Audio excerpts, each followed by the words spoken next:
UN Secretary-General António Guterres has spoken about the serious risk to the maintenance of international peace and security in the Gaza conflict, citing the spillover of hostilities in the occupied West Bank, Lebanon, Syria, Iraq, and Yemen. He triggered Article 99, prompting a UN Security Council vote on Friday, because he believes this is a very urgent matter which must be brought to the attention of the Council. The Israeli government detests the UN and they detest the Secretary-General.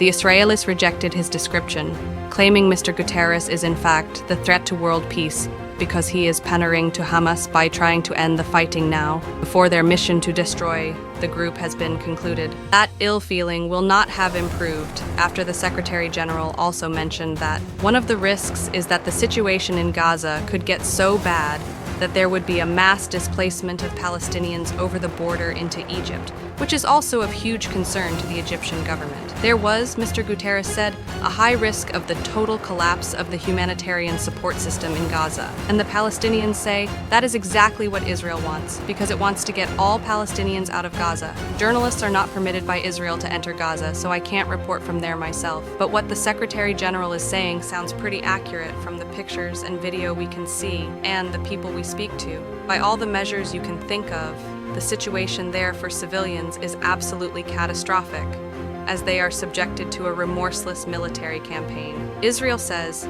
they are doing what they can to save civilian lives, but insists Hamas holds responsibility for using them as human shields. At the UN, the Americans duly vetoed this resolution calling for a ceasefire. For those concerned about the significant loss of life, that does sound a bit hollow. The Americans claim the Israelis are saying they will stick to the rules of war and avoid unnecessary civilian deaths. But they say there is a gap between what Israel says and what it does.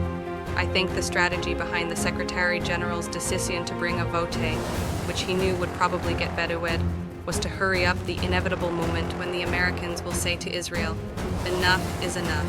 You've had enough time and killed enough people, and it's time for a ceasefire."